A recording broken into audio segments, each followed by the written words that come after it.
अरे ओ माँ जी, सूरज सिर पर चढ़ा है और अभी तक मेरी चाय का आधा पता नहीं।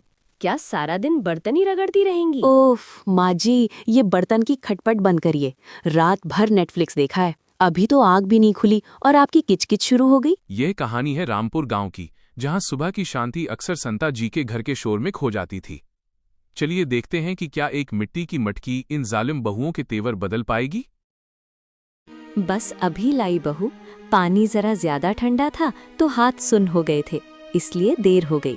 अभी चाय चढ़ाती हूँ। सुनिए, आज चाय में अदरक और इलायची कम लगी तो याद रखिएगा, पूरी प्याली आपके सिर पर डाल दूंगी। दीदी सही कह रही हैं, चाय में चीनी कम और अदरक ज्यादा डालिएगा। और सुनिए, मेरे कमरे में डस्टिंग कर दीजिएगा, मुझे धूल से एलर्जी है। बहू, मेरे घुटनों में आज बहुत दर्द है, क्या आज तुम कुएं से पानी भर लाओगी? मेरा शरीर साथ नहीं दे रहा।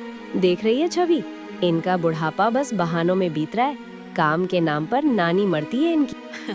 माँ जी, जमाना बदल गया है, अब बहुएं सेवा नहीं कराती, सास को फिटनेस के लिए काम करना चाहिए। आप बस काम करिए, हम आपको देख देख कर खुश होंगे। दोनों बहुएं कमरे के अंदर जाकर आराम से बैठकर अपनी बातों में मशगूल हैं और बाहर संता जी अकेले बर्तनों का ढेर लिए बैठे हैं। हे भगवान, मेरे बेटों ने बड़े चाव से इन बहुओं को घर लाया था, पर उन्हें क्या पता कि उनकी माँ यहाँ किस हाल में जी रही है। मुझे शक्ति दे प्रभु। चाय का मामला तो जैसे तैसे खत्म हुआ, लेकिन दोपहर तक हालात और भी खराब होने वाले थे। अब देखिए आगे क्या हुआ। माँ जी, पिछवाड़े के सारे कपड़े धोकर सुखा दीजिए। मशीन मत चलाना, हाथों से रगड़ कर धोना, वरना दाग नहीं जाते। तो दोस्तों, आप भी कमेंट में अपना प्यारा सा नाम जरूर लिखें। अगली कहानी में आपका नाम भी लिया जाएगा। और हाँ, सब्सक्राइब करना मत भूलना। माँ जी, मेरा दुपट्टा धोया? जरा सलीके से धोइएगा, महंगा ब्रांड है, आपके जमाने की सूती साड़ी नहीं है। दोपहर को खाने में पनीर की सब्जी चाहिए, वो भी एकदम ताज़ा। बाजार जाकर ले आइए, घर में बैठकर हड्डियां मत तोड़िए। वह बाजार जाकर सारा सामान लेकर आती है और खाना बनाने बैठती है और खुद से बोलती है, हे भगवान, मेरे बेटों ने बड़े चाव से इन बहुओं को घर लाया था, उन्हें क्या पता उनकी माँ किस हाल में जी रही है। मुझे शक्ति दो प्रभु।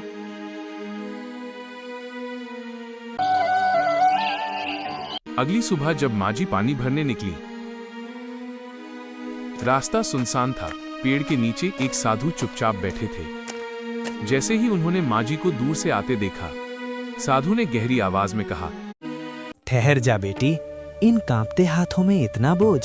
तेरी आंखें कह रही हैं कि बोझ घड़े का नहीं, मन के दुखों का है। महाराज, आपने तो मन की बात कह दी। मैं अपनी सेवा से नहीं थकती, पर उनके कड़वे बोल कलेजा चीर देते हैं। क्या मेरे भाग्य में कभी सुख लिखा है? धैर्य रख बेटी, समय की चक्की चलती है तो बड़े बड़े पत्थरों को भी धूल बना देती है। तेरी ये सेवा खाली नहीं जाएगी। पर महाराज, घर में मेरी सुनता ही कौन है? कब तक सहूं ये सब? जब कर्म जागता है तब किस्मत भी सिर झुका देती है। ये ले बेटी, इसे कर्म की मटकी कहते हैं। इसे अपने आंगन में दबा देना, पर याद रखना, इसमें हाथ तभी डालना जब घर का हर सदस्य पसीने से तरबतर होकर मेहनत करे। मटकी? क्या सच में इससे मेरे घर का क्लेश खत्म हो जाएगा? शर्त बड़ी सीधी है, जो मेहनत की आग में तपेगा उसे ये मटकी कुंदन देगी, और जो आलस करेगा उसे सिर्फ मिट्टी। ठीक है बाबा, जैसा आप कहीं मैं वैसा ही करूंगी। साधु के शब्द शांता जी के कानों में गूंज रहे थे। हाथों में मटकी थी, लेकिन दिल में उम्मीद की एक नई किरण। धीरे धीरे कदम बढ़ाते हुए वो घर की ओर चली। उन्हें नहीं पता था, ये छोटी सी मटकी उनके घर की किस्मत बदलने वाली है। जैसे ही वो आंगन में पहुंची, दोनों बहुओं की नजर सीधी उस मटकी पर पड़ी। माँ जी, ये क्या उठा लाई आप? कहीं भी किसी से कुछ भी ले लेती हैं। रास्ते में एक साधु मिले थे, उन्होंने ये मटकी दी है, कहा है इसे आंगन में दबा दो। साधु? और ऐसे ही दे दी? माँ जी, साफ साफ बताइए, इसमें है क्या? उन्होंने कहा है, इसमें हाथ तभी डालना जब घर का हर सदस्य पसीने से तरबतर होकर मेहनत करे। अरे बस इतनी सी बात, मेहनत ही तो करनी है।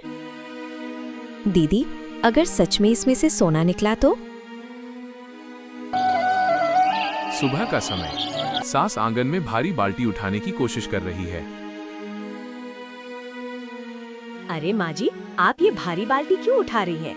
हटिए, लाइए मुझे दीजिए। आज से ये सब काम मैं करूंगी। तभी छोटी वाली बहू भी बाहर आती है। हाँ माँ जी, आप क्यों मेहनत कर रही हैं? झाड़ू भी मैं लगा दूंगी, आपके नाजुक हाथ गंदे हो जाएंगे। आज सूरज पश्चिम से कैसे निकल आया? कल तक तो तुम दोनों को काम से फुर्सत नहीं मिलती थी। नहीं माँ जी, हमें समझ आ गया है घर की जिम्मेदारी क्या होती है। अब आप आराम कीजिए। माँ जी, आज से रसोई का पूरा जिम्मा हमारा, आप बस बैठकर ठंडी हवा खाइए। फिर दोनों बहू वहाँ से चली जाती हैं और शांता जी मन में सोचती हैं। जरूर मटकी का असर है, पर चलो कम से कम काम तो सीख रही हैं। दीदी देखना, अगर मटकी में सच में सोना हुआ ना तो हमारी किस्मत बदल जाएगी। हाँ, बस 1 महीना मेहनत कर लो, फिर आराम ही आराम। दिन के समय दोनों बहू और सास। चलो देखते हैं आगे क्या होता है। माँ जी, आज आपके लिए खास खीर बनाई है, पहले आप खाइए। इसी तरह दोनों बहुएं रोज घर का काम करने लगी। देखते ही देखते पूरा 1 महीना बीत गया। शांता जी बहुत खुश थीं। घर में शांति थी और काम भी समय पर होने लगा था। एक रात दोनों बहुएं आपस में बात कर रही थीं। छोटी, अब तो पूरा 1 महीना हो गया, अब तो हमारे अच्छे दिन आने वाले हैं। दोनों उत्साह में सो जाती हैं। सुबह होते ही दोनों बहुएं आंगन में जाती हैं। जहां मटकी दबाई गई थी वहां की मिट्टी खोदने लगती हैं। थोड़ी देर बाद मटकी बाहर निकाल ली जाती है। ये क्या मजाक है? ये तो बिल्कुल खाली है। क्या बोल रही हो दीदी? दिखाओ मुझे।